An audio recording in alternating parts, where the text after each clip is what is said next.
কিছুদিন আগে একজন আমার মসজিদে হাফেজে কোরআন অন্তর্মানসিক কোরআনের হাফেজ হয়েছে, আদায় হয়ে এসেছে, মুসাফা করে বলে হুজুর আমি কোরআনের হাফেজ। আমার কাছে বড় অবাক লাগে, অন্তর্মানসিক কোরআনের হাফেজ হওয়ার কিছু নাই, কারণ এমন কিতাব যে কিতাব সহজের জন্য আল্লাহ সহজ করে দিয়েছেন। আমি জিজ্ঞাসা করলাম আপনার চলতে সমস্যা হয় না? বলে হুজুর সবই তো সমস্যা হয়, আল্লাহ তাআলা আমার ঘরে দুইটা সন্তান দান করেছে, আজ পর্যন্ত আমি আমার দুইটা সন্তানের চেহারা দেখতে পারি, আমি আজ পর্যন্ত আমার মা বোনের চেহারা দেখতে পারি নাই। হুজুর কত মনে চাই আমি আমার মা বোনের চেহারা দেখতে পারতাম, আফসোস লাগে হুজুর আমি আমার মা বোনের চেহারা দেখতে পারি না। আমার দুইটা সন্তান আছে, দুইটা সন্তান আমাকে দুইটা জমি দেয়, আমি আজ পর্যন্ত তাদের চেহারা দেখতে পারি না। এই ভাইটা ওই অল্প ভাই প্রতি জিজ্ঞাসা করো দুইটা চোখের নাম কত, রাস্তায় চলতে চলতে দেখো নাই কত মানুষের দুইটা হাত নাই, ওই মানুষদের কাছে জিজ্ঞাসা করো যার দুইটা হাত নাই তার দুইটা হাতের দাম কত। রাস্তায় চলতে চলতে কত মানুষকে দেখেছি দুইটা পা নাই। এত কথা বলার অর্থ হলো যে মহান আমি আমার রবের কাছে দুইটা পা চাই নাই, আমি আমার রবের কাছে দুইটা হাত চাই নাই, আমি আমার রবের কাছে দুইটা চোখ চাই নাই, চাইছিলাম নাকি? আমি এমন মানুষ আছে আজ পর্যন্ত আল্লাহ তাআলার কাছে সুস্থতার জন্য কোনো দোয়া করে নাই, কথা বলে ঠিক কিনা? তারপর তিনি সুস্থতার নিয়ামত দান করেছেন, সঠিক অঙ্গ প্রত্যঙ্গের নিয়ামত দান করেছেন, তারপর বান্দা দুনিয়ার জমিনে সে আল্লাহকে বলতে পারে পারে। এই জন্য আল্লাহ রাব্বুল আলামিন বলেন যারা মুমিন হয় আল্লাযীনা আমানু আশাদ্দু হুব্বান লিল্লাহ, আল্লাহ মুমিনরা আল্লাহকে সবচেয়ে বেশি ভালোবাসে। দুনিয়ার বুকে মুমিন যদি কাউকে ভালোবাসে, দুনিয়ার বুকে মুমিন যদি কাউকে সবচেয়ে বেশি ভালোবাসে তিনি কে? আল্লাহ রাসূলের তিনি কে? আল্লাহ মুমিন সবচেয়ে বেশি কাকে ভালোবাসে? তিনি বলেন আমার নাম আল্লাহ। আল্লাহ জিল্লাহ বলেন আল্লাহ, আল্লাহর আওয়াজে বলেন আল্লাহ। আমার আপনার সবচেয়ে ভালোবাসার জায়গা কাকে সবচেয়ে বেশি ভালোবাসেন? বলেন না, কাকে সবচেয়ে বেশি ভালোবাসেন? হ্যাঁ, আমরা যেটা কদর বুঝি না আল্লাহর ভালোবাসার কদর। আল্লাহর হাবিব সাল্লাল্লাহু আলাইহি ওয়াসাল্লাম আল্লাহকে সবচেয়ে বেশি ভালোবাসেন। যাদের দিল আগে বড় সব গুনাহ আল্লাহর কারে তরিক তাকবীরের তরিক যখন কানে আসে, আয়েশা বলেন দুনিয়ার জমিনে নবীরা কাউকে চিনতে পারতেন না।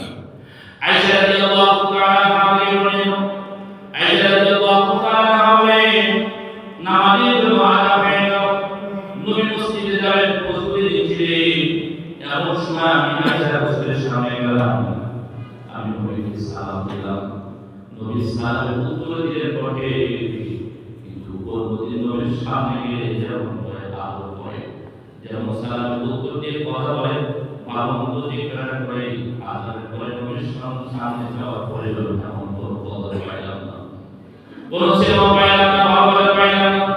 আমি নবীকে দেখে বলি ইয়া রাসূলুল্লাহ ইয়া হাবিবাল্লাহ, আমি আপনার স্ত্রী আয়েশা।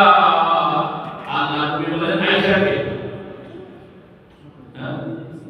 আল্লাহ নবী বলেন আয়েশাকে, আয়েশা বলেন আবু বকরের কন্যা, নবী বলেন আবু বকরকে। আয়েশা যখন ভুলে গেছে আমি বুঝতে পেরেছি আল্লাহ মেয়েছে নবীর প্রেম, আল্লাহ তাআলা প্রেমে ধরে আছে, আর কোনো কিছুই পাবে না যতক্ষণ পর্যন্ত আল্লাহর কদমে চিন্তা না দিতে পারে। যখন মুমিনের কলবের মধ্যে আল্লাহ তাআলা ভালোবাসা এসে যায়, নামাজের প্রতি মহব্বত এসে যায়, এই মানুষের আপনি শিকল দিয়ে বেঁধে রাখবেন, তার শরীরকে তার বডিতে শিকল দিয়ে বেঁধে রাখা সম্ভব, কিন্তু এই এই মনটাকে চিন্তার উপরে রাখা সম্ভব নয়। কথা বলেন ঠিক না? মনের মধ্যে এমন জ্বর তৈরি হয়ে যায়, মনের মধ্যে এমন জ্বর শুরু হয়ে যায়, আল্লাহ বলে যতক্ষণ পর্যন্ত আমাকে জীবনটা করিয়া আল্লাহ কুদরত বেসিতা দিতে পারতিবা ততক্ষণ পর্যন্ত আমার কোনো শান্তি নাই। আল্লাহু আকবার। আল্লাহ হাবিব সাল্লাল্লাহু আলাইহি ওয়াসাল্লাম আল্লাহ তাআলার ভালোবাসা মহব্বত পাওয়ার জন্য আল্লাহ তাআলার কাছে দোয়া করতেন। আল্লাহর ভালোবাসা পাওয়ার জন্য আল্লাহর কাছে দোয়া করতে হয়। এমন কেউ কি আছেন আল্লাহর কাছে চেয়েছে দুনিয়া, আল্লাহর কাছে চেয়েছে আল্লাহ আমার ব্যবসায় বরকত দেন, আল্লাহ আমার ছেলেকে ভালো দেন, এই করে দেন, তা করে দেন। কিন্তু এমন কেউ কি আছে আল্লাহর কাছে দোয়া করেছেন আল্লাহ আমি আপনার ভালোবাসা চাই? আছে কেউ? না। একজন বান্দাকে দোয়া করে আল্লাহ তার ভালোবাসার জন্য দোয়া করেছে, অথচ আল্লাহর হাবিব সাল্লাল্লাহু আলাইহি ওয়াসাল্লাম দোয়া করতেন। হাদিসের মধ্যে আছে আল্লাহ নবী সাল্লাল্লাহু আলাইহি ওয়াসাল্লাম বলেন আল্লাহুম্মা ইন্নী আসআলুকা হুব্বাক। কি করতেন?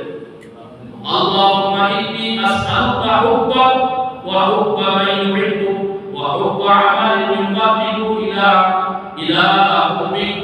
আল্লাহ রাসূল সাল্লাল্লাহু আলাইহি ওয়াসাল্লাম তিনটা জিনিসের ভালোবাসার জন্য আল্লাহ তাআলার কাছে দোয়া করেছেন। নাম্বার 1 হলো ওগো আল্লাহ আপনি আপনার ভালোবাসা আমাকে দান করেন। আল্লাহু আকবার। কি দোয়া করেছেন? আল্লাহুম্মা ইন্নী আসআলুকা হুব্বাক। দোয়াটা মুখস্থ করে নেন। আপনি যদি না বলেন কখনো বাংলায় বলুন আল্লাহ আমি গুনাহের অন্তরটা ভিতর থেকে গুনাহকে বের করে আপনার ভালোবাসা বসায়। আমিন বলেন। হ্যাঁ? কি দোয়া করতে হবে? কথা বলেন। আল্লাহ আমার ভিতরে কায়নাত আমি যত যা কিছু আছে দুনিয়ার মহব্বত দিয়ে, নারীর মহব্বত, মালের মহব্বত, এটা সেটা এই মালের মধ্যে বিভিন্ন জিনিসের মহব্বত কি আছে আল্লাহ সব জিনিসের মহব্বত বের করে দিয়ে আপনার মহব্বত কে আমার বড় করে করে দেন। পাওয়া যাবে কি হবে?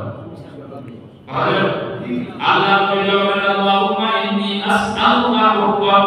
আল্লাহ আমি আমার এক আপনার কাছে চাই আপনার ভালোবাসা। কি চাই? কথা বলেন। আমার কথা বুঝতেছেন কিনা? বুঝতে পারছেন?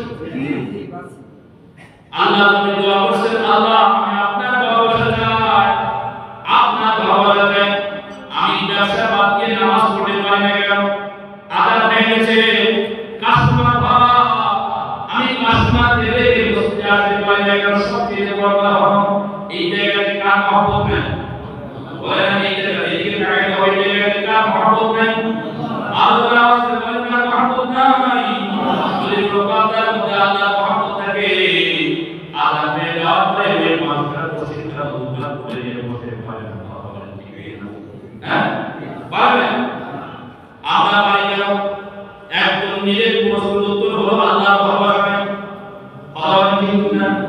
আল্লাহ নবী সাল্লাল্লাহু আলাইহি ওয়াসাল্লাম সব কিছু আল্লাহ তাআলা সহজ করে দিয়েছে। আল্লাহ তাআলার মহব্বত কলিজার মধ্যে সবচেয়ে বেশি ছিল। সাহাবায়ে সবচেয়ে বেশি আল্লাহকে ভালোবাসতেন। এজন্য তারা দ্বীনের জন্য, ঈমানের জন্য, জান্নাতে যাওয়ার জন্য, আল্লাহকে পাওয়ার জন্য এত বড় বড় কুরবানি করেছেন, ত্যাগ স্বীকার করেছেন, যা আমরা কল্পনাও করতে পারবো না। তাদের জন্য সম্ভব হয়েছে কেন?